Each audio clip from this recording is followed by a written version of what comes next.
Greetings. I moved to Durban, South Africa in 2011.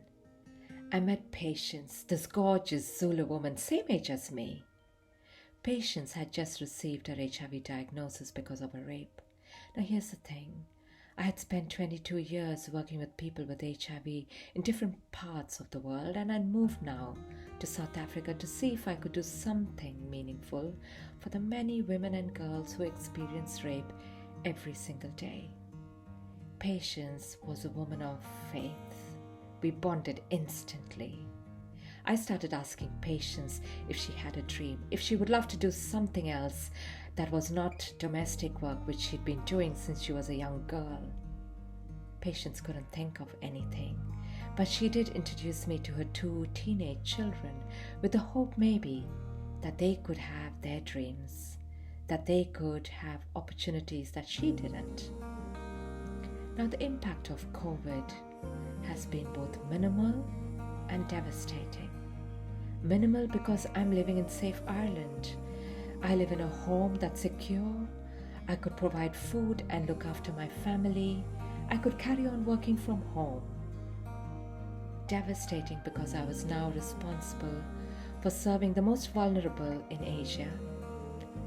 And I began dreading the everyday news, headlines, heartbreaking stories of the Rohingya people, of the migrants in my own country, India, and across the continent, desperate for food, desperate for support.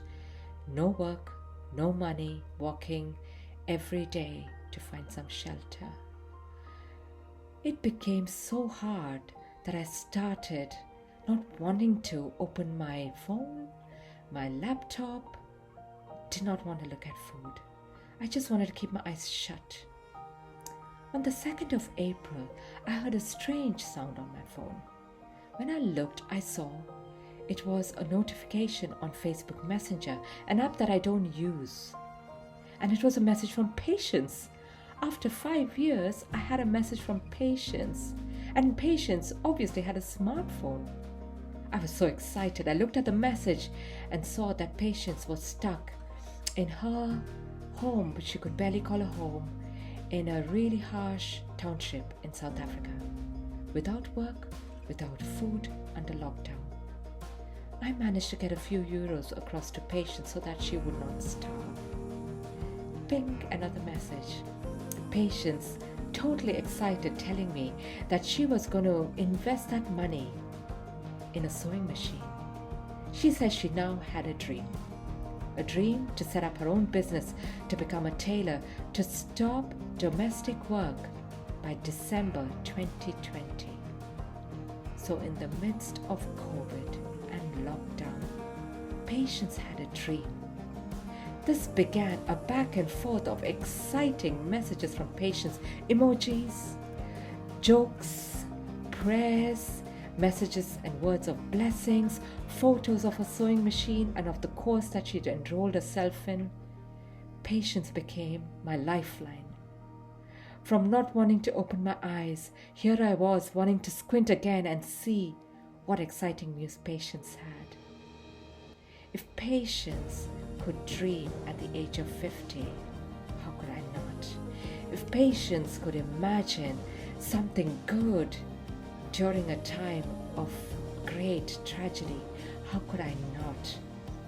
If Patience could have ambition at this time in a township in South Africa, how could I not in beautiful, safe Ireland?